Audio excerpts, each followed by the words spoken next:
નમસ્કાર વિદ્યાર્થીઓ, સ્વાગત છે તમારું ફરીથી એકવાર આપણી યુટ્યુબ ચેનલ સ્ટડી વિથ જનમ શર્મા. તો વિદ્યાર્થીઓ, આપણે લાસ્ટ વિડીયોની અંદર સમજ્યા હતા કે સંભાવના શું છે અને સંભાવના કેવી હોય અને કેવા પરિણામો એના મળી શકે. તો હવે આપણે જોવાનું છે સ્વાધ્યાય 14.1. તો સ્વાધ્યાય 14.1 નો દાખલા નંબર આપણે 5 થી શરૂઆત કરીશું. તો દાખલા નંબર 5 આપણો એવો છે કે જો P of E is equal to 0.05 હોય તો P નહીંની સંભાવના શું છે?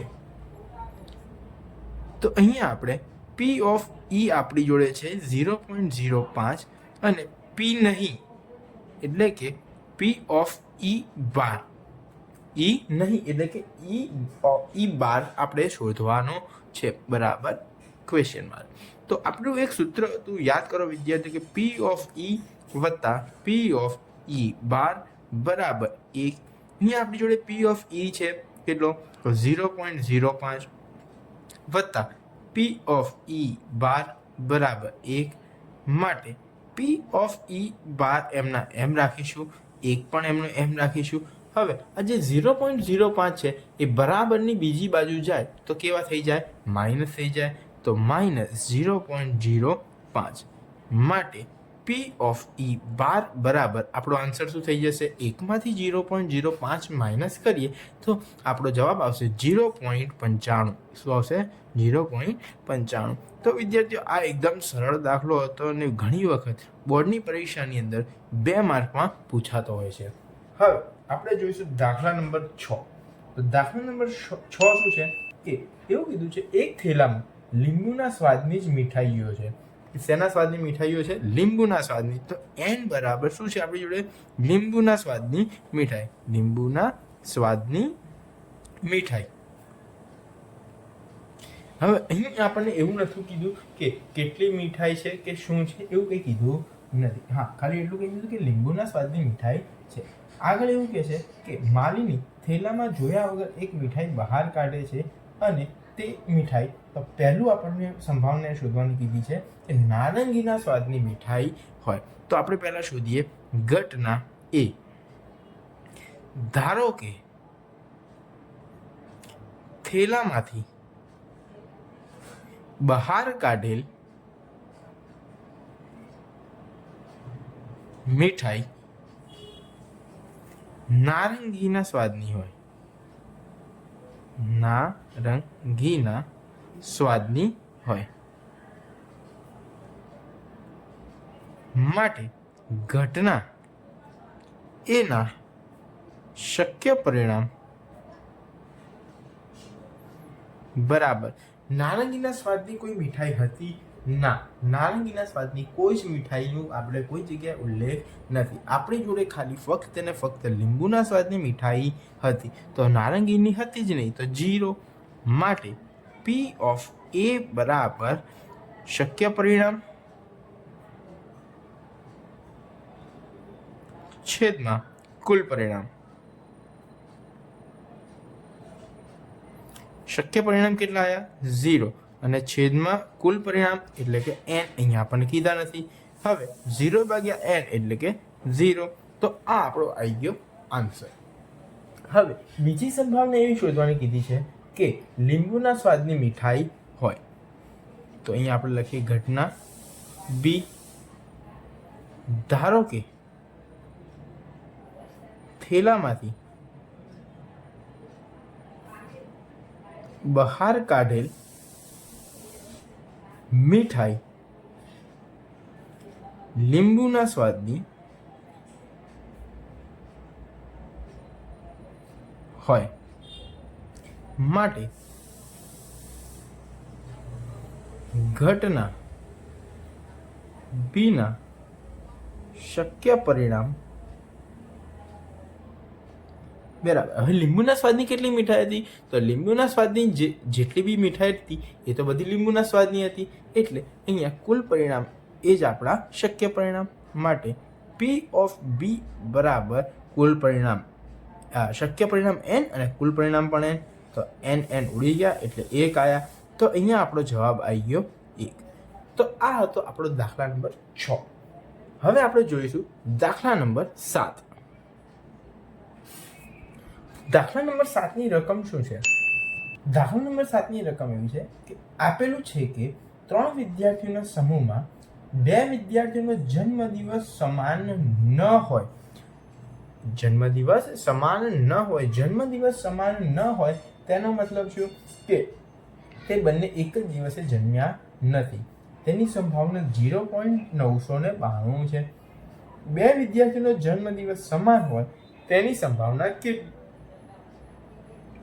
તો અહીં આપણે સૌથી પહેલા આપણને એવી સંભાવના આપી છે કે P ઓફ A નહીં એટલે કે 12 એ આપણને આપ્યું છે 0.992. તો હોય એટલે કે P ઓફ A એ આપણને આપ્યું નથી. તો આપણું સૂત્ર યાદ કરી લઈએ કે P ઓફ A વત્તા P ઓફ A 12 બરાબર 1. માટે P ઓફ A આપણી જોડે છે નહીં. હા, પણ P ઓફ A બાર છે કેટલું? 0.992 બરાબર 1. માટે P ઓફ A આપણે એમના એમ રાખીશું, એકને પણ એમના એમ રાખીશું, અને 0.992 છે એને બરાબરની બીજી બાજુ લઈ જઈશું તો માઇનસ થઈ જશે, એટલે કે 0.992. માટે P ઓફ A આપણો કેટલો થઈ જશે? 1માંથી 0.992 માઇનસ કરીએ એટલે આપણો જવાબ આવે 0.008. શું આવશે આપણો જવાબ? 0.008. હવે આપણે જોઈએ દાખલા નંબર 8. દાખલા નંબર 8 એવું છે કે એક થેલામાં 3 લાલ, આપણે અહીંયા લખતા જઈએ કે 3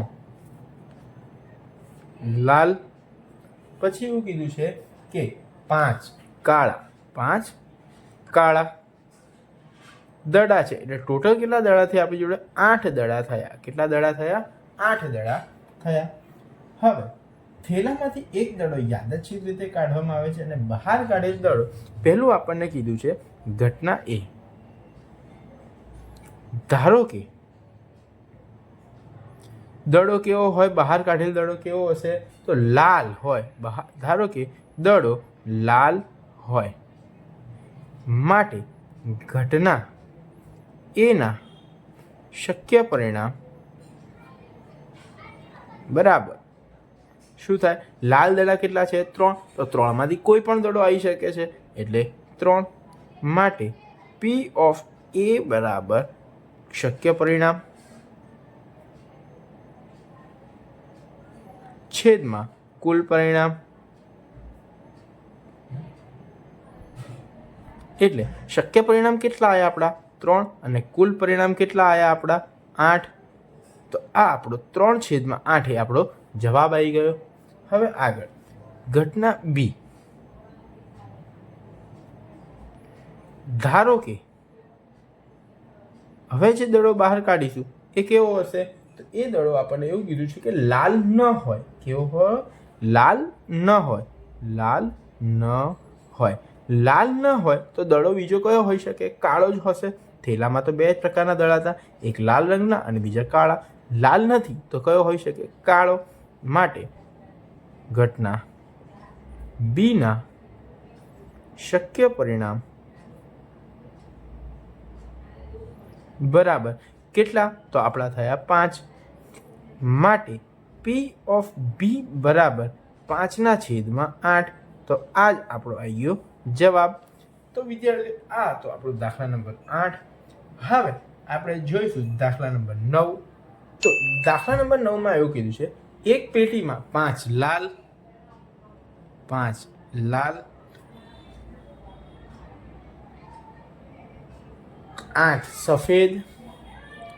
સફેદ અને 3 લીલી લખોટીઓ છે.